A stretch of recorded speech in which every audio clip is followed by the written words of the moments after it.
before I walked in the door today, Uh, I was thinking about the week that I had. okay, tell me. And I had an epiphany. And the epiphany that I had was that we're all gonna die one day. Yeah. And so because of that, I was like, I need to kind of start living this new chapter in my life. Like, I don't give a shit. Because of the industry that I've worked in, which has always been entertainment, music, and fashion, even if you're somebody that is like, I don't care what people think, the nature of the industry is that people will have an opinion on you and what you're doing. Yes. A lot of it is reputation based. And I think now that I've recently come out of my job, I feel more free than I have in a long time. I love that. That's Yeah. good. Yeah, so I had an epiphany that So we're gonna die starting one our day. new chapter, Yes, we're starting our new chapter. which is exactly what we're going to talk about. What we're holding space for Period. is new chapters. Yes. So let's dive into it. Hello, everybody, and welcome to Holding Space with Z and Lee. You're right, babes. I'm all right. How are you? I'm okay. Yeah. About your new chapter. Holding space for a new chapter. Obviously, the most obvious one is that I have recently moved to New York, and I moved here in September of last year. As I just mentioned, have recently left my job, or this week will be the last full week that I'm at this job.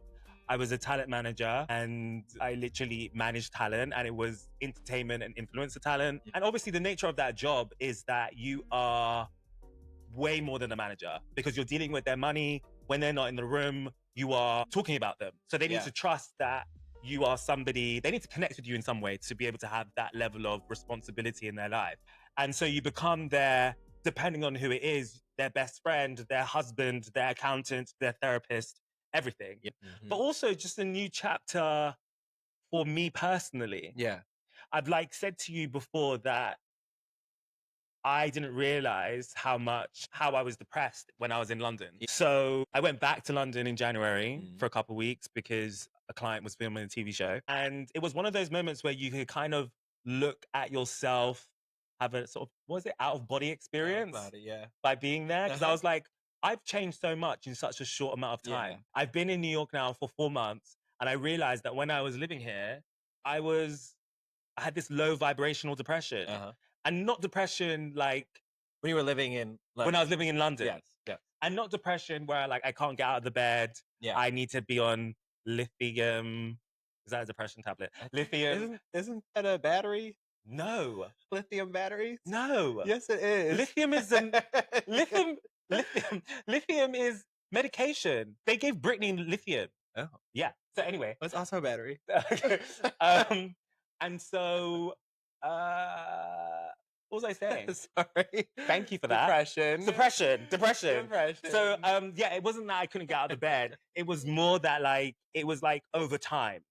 You realize that you have become a different person because of the fact that you're kind of living a life where it's quite monotonous. You go to work, you come home, and you do the same thing again. Yeah. You don't really have any hobbies. But being here and having to be on my own, I realized that shit, I've been living small and I want to live big. And so, I'm here. Piggybacking off of what you're saying, my new chapter is focusing on connecting with my inner child, connecting to what you just said, in terms of the monotony of life, having kind of a rut where you're just...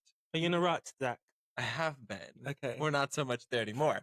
But the point is, I've been in that rut of working, coming home, watching TV, going to bed, going back to work. And work was the definition of my life, which kind of comes with being in New York and being being a young, career-oriented person and just dedicating everything to your work. And so now we're kind of in the next step era of trying to connect with hobbies and inner childhood self to figure out what we enjoy.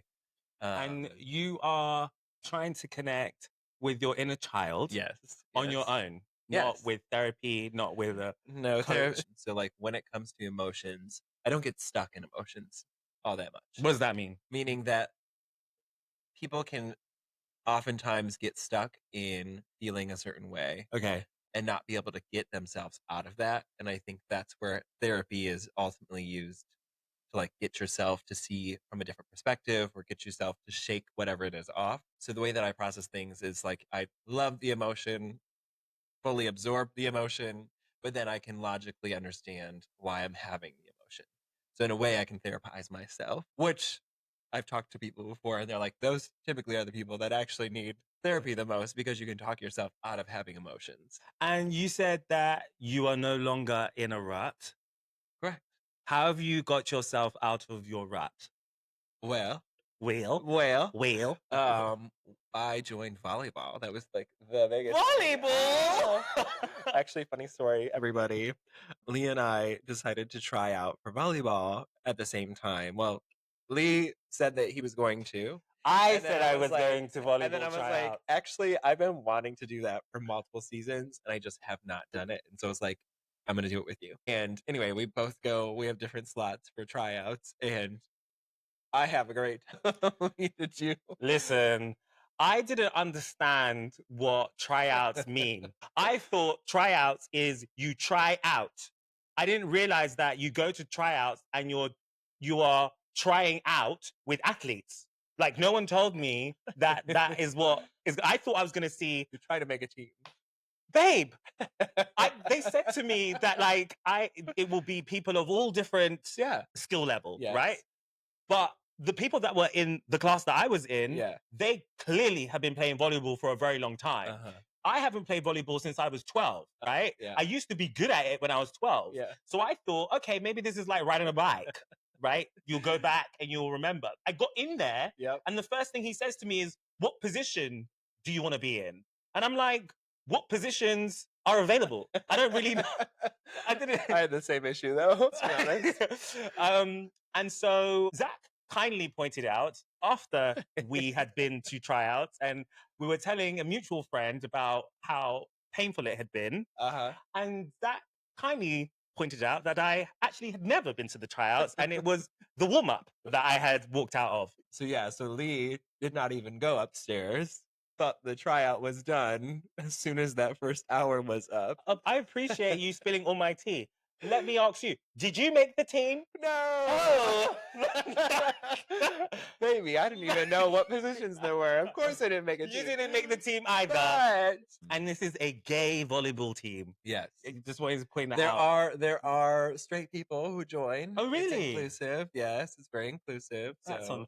Okay. Not unfortunate. I wasn't going to say unfortunate. I was going to say that is interesting. Interesting is correct. Yeah. It's good though. It's like mainly gay. It's also queer.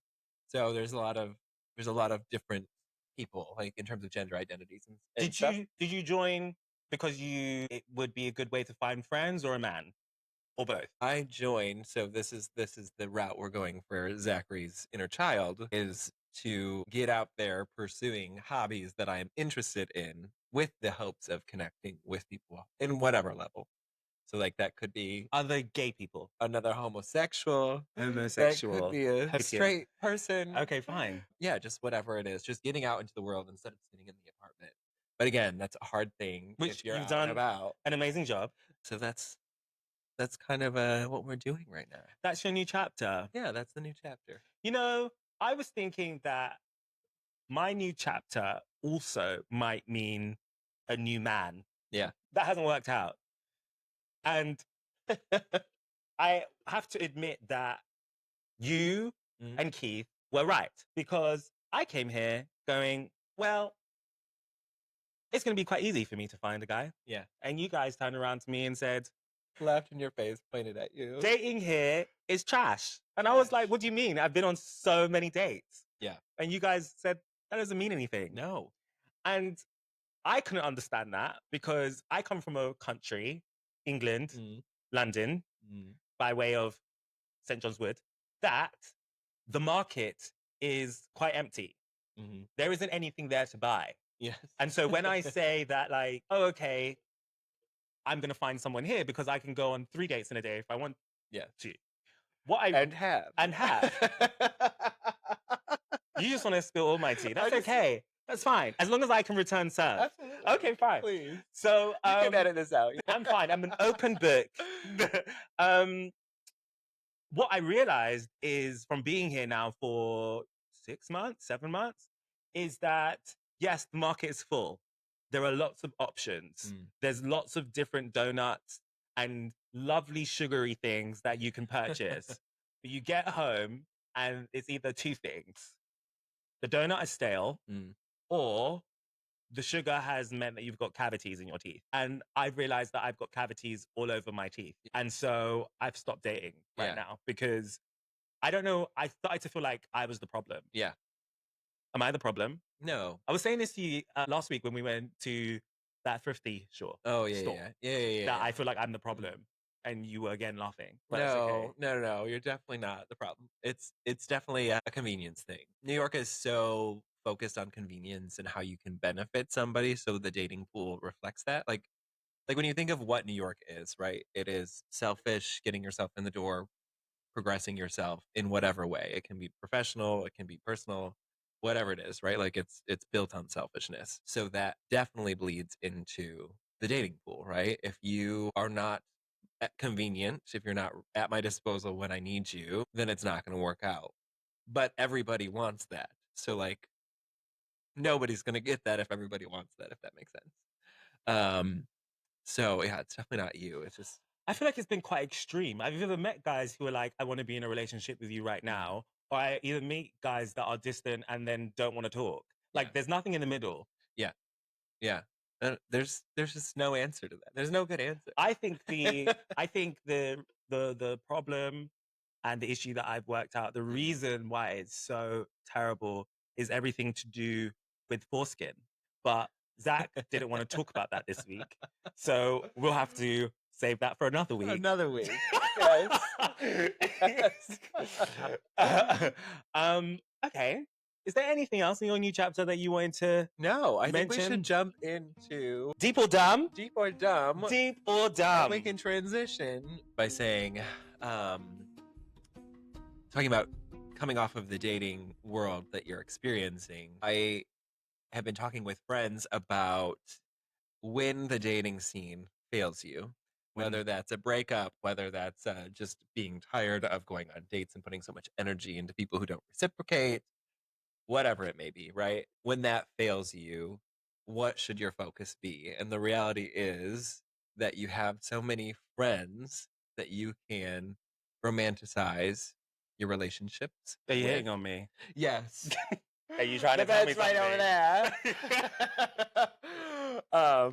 No, so basically taking the amount of energy and time that you would put towards these random strangers that you will probably never see again, and put some of that towards your actual friends, the friends who are there for you regardless of what happens. Even if you have a bad day, even if you don't want to talk, they're going to be there when you two want to talk. So like just kind of refocusing your lens. So this is a deep topic. This is certainly not a dumb topic. A little bit. Okay, it fine. can be. This is a deep topic.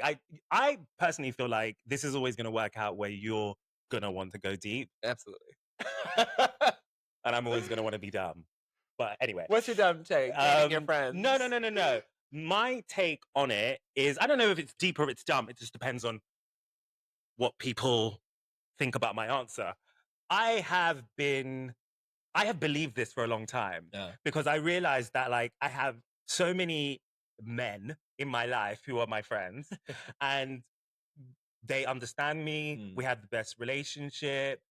And there is this line where we're like, okay, well, we can't actually think about the relationship being anything more, right? Which, by the way, like as a side note, straight people don't think like that, which is interesting. Like guys and girls who become friends, I feel like the transition into a relationship is something that you see very often. Whereas with gays, some gays, it's like, no, you're my sister. Like I can't see you as, maybe I feel two bottoms, but I have been intimate with friends. Yeah. And I think I've been intimate with the friends that I knew that it wouldn't change the relationship. Okay. However, right? It's never been sober when I've done it. So it's not like we've planned and been like, I'm coming to yours to hook up today, unless the relationship started out that way and we ended up being friends. It wasn't friends with benefits. We were real friends, but it's never it was never a sober thing. It was Mm. always like we'd gone out and I guess we didn't find anybody else. So LOL. we might as well hook up with each other. Now, those people that I have hooked up with, who are my friends, I don't think they could then discuss a relationship though. I think they Okay. see it as that was just sex. Let's move on. I see you as my Okay. friend. But I don't think that in their mind, they could then Switch over. switch over. Yeah. Whereas I think I could because I actually believe that some of the best intimate moments that I've had is with my friends. And the reason for that is because I think that I just felt completely safe. It didn't feel like I was sleeping with a stranger. Right. Because we'd had loads of discussions about sex, I kind of Yeah. had an idea of what they liked and what I liked, Yeah. etc. Yeah. And so it just felt very easy. Mm. And so I don't see it as a bad thing because, as I said, it's something that straight people do all the time. Yeah. I just don't get why it's a taboo in the LGBTQIA plus community. Yeah. Well, I think because I think sex muddies things for sure. Even when it comes to the dating apps, if you have sex on the first date, more than likely you're just a sex friend at that point. I've got a story about that. If you wait a little bit, then there's more of a chance to pursue each other Connection. and connection. Yeah, yeah. Than if you just jump right into it. Also, it's easier to throw somebody away after you've experienced the excitement Had it. of the passion. So yeah, I think that generally happens in the gay community, and I think that's partially because we're so like liberated in terms of sexual experiences, and we can also know what we like and what we don't like, so it's easier to say, well, I can find what I do like elsewhere because that world is open, So do you think, I think we see it all the time, gay men having sex with their friends, but your point is gay men being in relationships with their friends is something that's rare. Yeah, I think so. Having sex with your friends is common. I've like gone out with friend groups and they're like, yeah, we've all slept with each other. And Well, I mean, that's also part of like how you become friends. Like a lot of times it's we've slept through with the each other dating and apps, and then we've hooked up, and then we become friends after the fact. So a lot of times that's, I think, where the connection point comes through, is like, we tried this and didn't need to pursue it further. So I think that's also why it kind of rules out relationship, is because if we tested the water on the first night, you're a cool person, but that's it. I've been trying the whole let's not sleep on the first date thing. Yeah. Because I do believe there's something in my head that if I sleep with you on the first day, it means that I don't take you seriously as a partner. Would you date your friends? I've talked to my high school friends about having a commune, basically. What's a commune? Like where we all have like a house on the block, and like it being like our Polyamorous. no. Oh. No. That actual physical side wouldn't be a part of it. It would just be about like if we wanted to raise kids, we'd raise them together. We would like different people would be like a little village. Yeah, like a little village. But they're all your friends. Yeah. And all the kids. Besties. All the kids. So if you say, for example, there's 5 houses in your Yeah. community, Uh-huh. and there's I don't know 4 if kids. Commune's the correct word. Commune. Commune.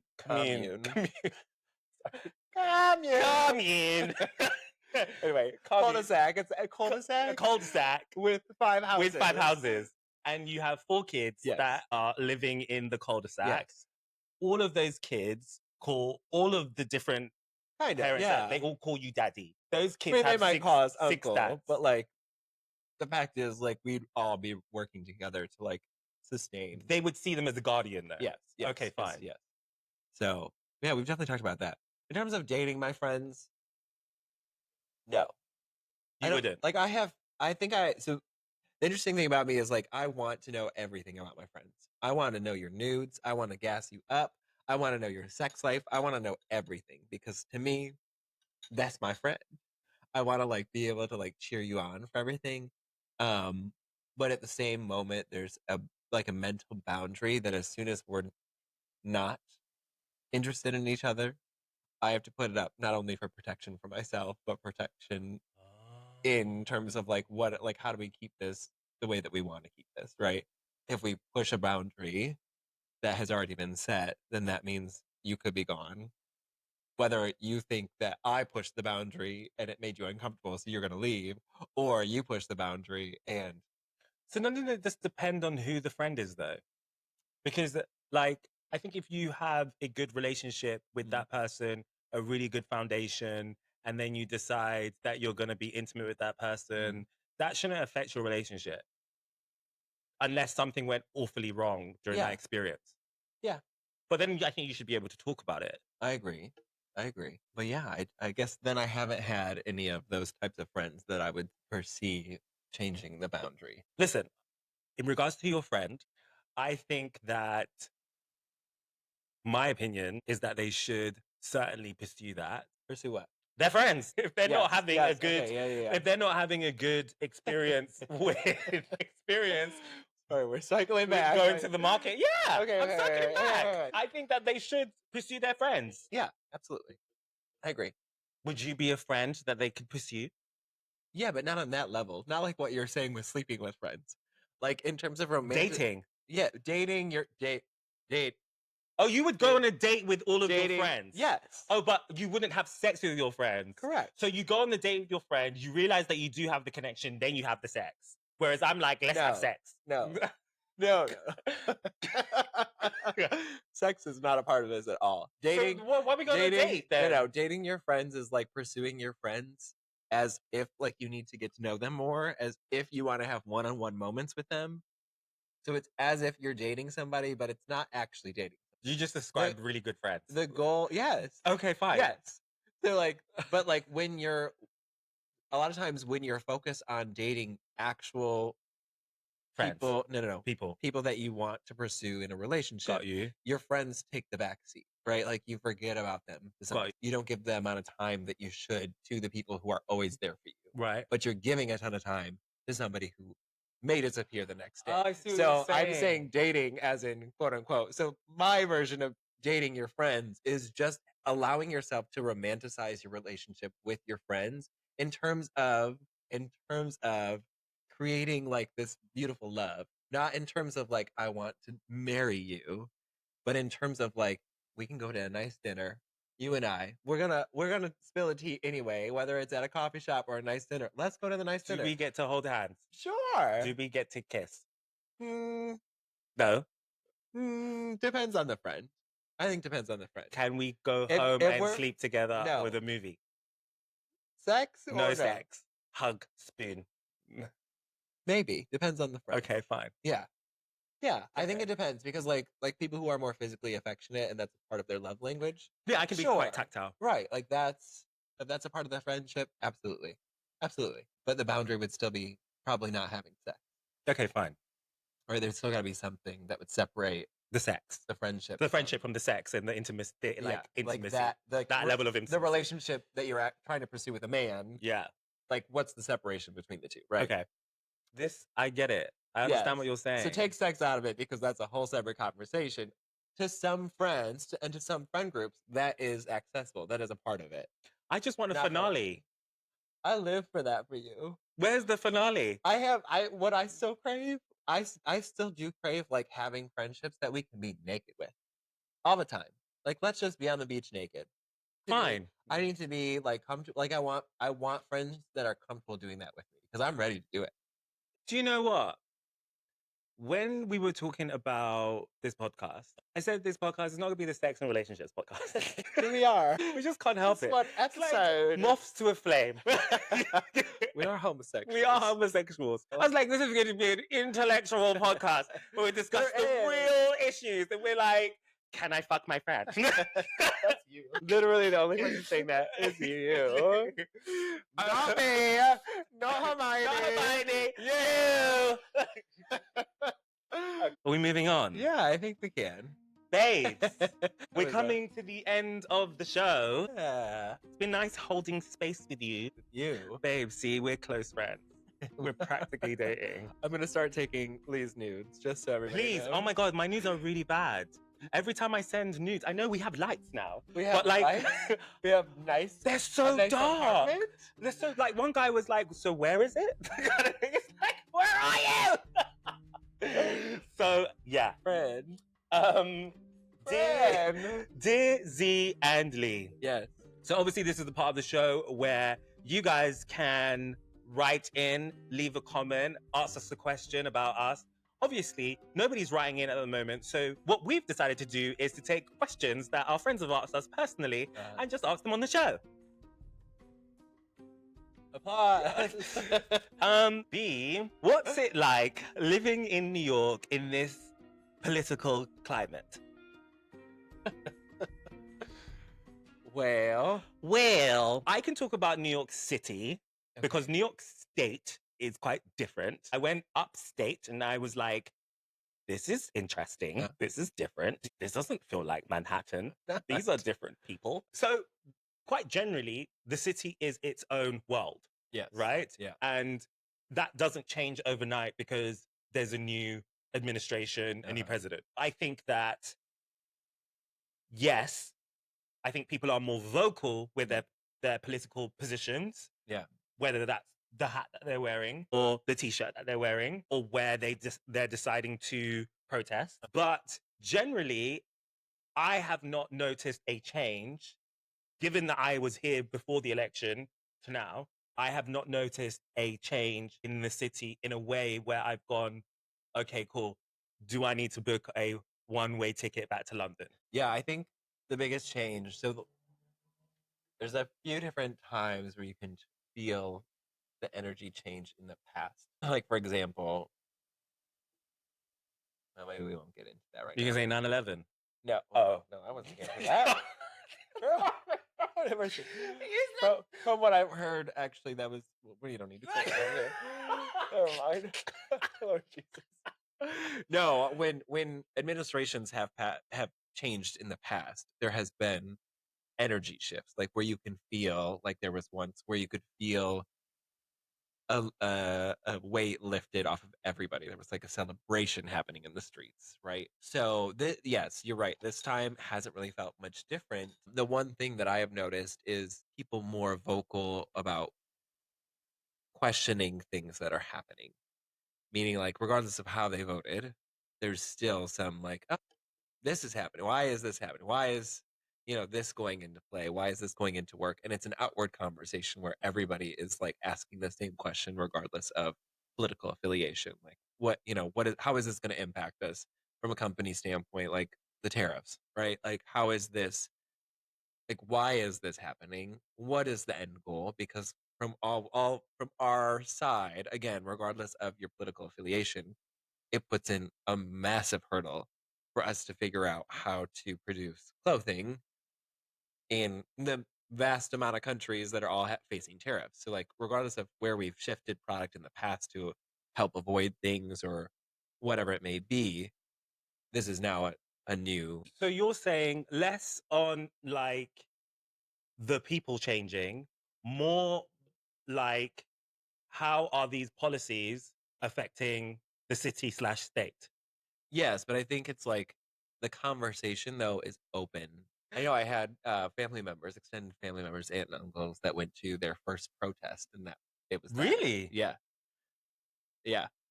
Facebook post like, this is my first protest. Aunts and I'm like, uncles whoa. who lean on. I'm not sure, to be Okay. honest.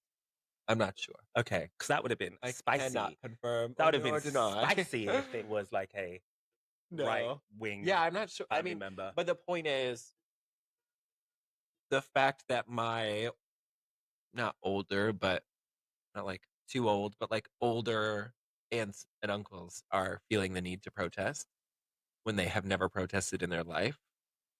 That's saying something. I mean, that's major. These aunts and uncles live where?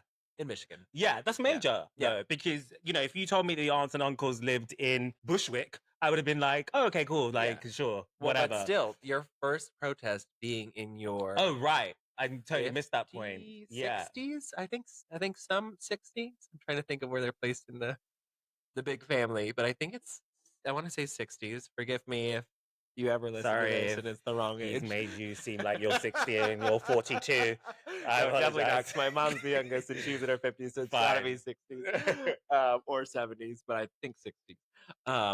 So, but like imagine that, like you've gone your whole life, regardless of whatever side of politics you're on, right? You've gone your whole life, and now you are feeling the need to protest in your 60s, right? That's a big deal. That is a big deal. Regardless of whatever side, like that's something. Considering all the things that have happened in America over the last 60 years or 40 years, and this is the thing that's made you leave your house. Right. That is huge. Regardless of where you are, too. Like, if that's Bushwick, that's still your first protest now. Yeah. Like, that's incredible. So, anyway, well, I mean, that's not speaking to the question, but hats off to your aunts and uncles. Yeah.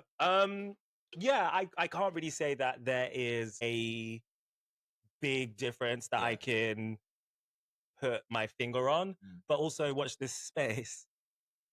What? Who knows what's going to happen? We're only on month 4. Yeah, I think I just keep thinking of like, so my initial thought, right, from everything that's been happening is, should I be living in New York? It's weird because New York is like kind of an interesting mix. I'm safe here as a queer person, right? And that's part of why we all move here to begin with. But then in the same or opposite side of the spectrum, with everything that's happening politically and how many foreign powers are getting frustrated with our moves, the first place that anybody who wants to attack is going to be New York or DC, right? Like those are the two main hubs. So how safe are we choosing to live in this city for fashion? Like, so I can design clothes? You want me to put my safety at risk? You're talking about yourself. I don't even have to be here. I don't either. Well, yeah, you really don't. I really don't have to be here. Yes. I've just put myself in harm's way just cause.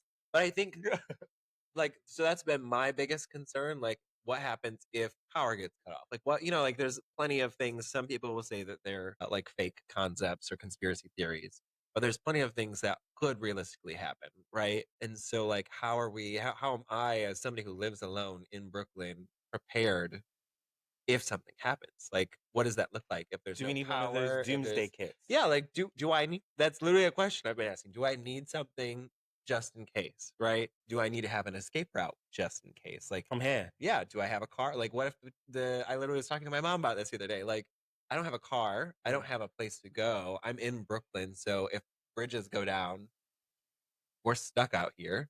Like, there's a movie about that. Yeah, there literally was just a movie that came out last year. This year was that Julia Roberts? Yes, very good. Also, kind of freaked me out because I was literally processing all of this while watching that movie. You didn't make me think about anything. I know. Part of the point was that Teslas would drive themselves to block the intersection so that everybody would be stranded where they would be. And that's anyway. It didn't scare me. I don't know why. I've seen it twice, actually. I was gagged and gooped. Wow. I think this is a perfect example of how we're different. Yeah. Because you watched that movie and clearly have had many thoughts, unpacked quite it. A bit. Whereas for me, I remember I watched Contagion once we were in COVID. And I was like, oh my God, it happens. So I feel like that would need to happen. And then I watched the movie and I'm like, oh my God. It's so relatable. It's so relatable. See, I'm definitely preemptive. I'm like, oh no. Wow. And I'm a horror film junkie too. So like things don't really get me. Like I'm like, okay, that person just got murdered. Fine. Yeah. Right. It's Scream mask, blood, fine. This, I was like, bitch. Well, I live here. Yeah. Well, in some ways, you are then the star of the movie. Yes. How exciting is that? You're like right in. I better be the one surviving. You're in the middle of. And there are so many dystopian films. Watch them all. You'll figure out how to stay alive. Exactly. I'm not going to bother. I feel like that feels like a lot of work. Yeah. And it's just not something I'm into. Lee's grave will be in. I'm too much of a princess. What do you mean climb over a wall? What do you mean? Baby. What do you mean? All of these films like Bird Box and and was it the other one where you Quiet Place? Oh yeah, Quiet Place. I ain't trying to. I am not being quiet. Come and get me. I can't be asked. I mean, it's a lot of fucking work to survive. The Quiet one is a little tricky. The Quiet Place. Yeah. What do you mean the Bird Box? She has to have a thing over her eyes. She can't look at anything. True. That's a lot of fucking work. I would have just stayed in home. They tried that. Yeah, but I think they probably ran out of food. That's probably why. Yes. It's a lot Yeah, of work. They had to drive the car blind. that's crazy. That is crazy, but a little less relatable. You know what I'm saying? Yeah, I hear you. No, the point of this though is I've been surprised by how many people are not aware enough to be concerned, like to not have this on their radar at all. Okay, well, Anyway, I think New that York is brings still us thriving. to the end of the show. While New York is still thriving, as you've said, I want to say, I feel like I really connected with you on this episode. It's because of the friends. It's because of the friends. Y'all, we're gonna You're turn gonna off the cut the camera. Cut the camera. Dead ass. Take my nudes. Bend over, bitch. Yeah, no. What do I want to say? I want to say that obviously if you are on social media, you should follow us at Holdin Space Pod, Holding with no G, on Instagram, TikTok, and YouTube. And also, you can email me your questions. If you look at the show notes, my email will be right there, but it's leegrade04@gmail.com. That's my personal email that I just gave away. Hey, I need to make a podcast email at some point. Too late. Comment. Send a DM. But thank you so much for watching or listening, and hopefully you will tune in next week to Holding Space with Z and Lee. Period. Bye.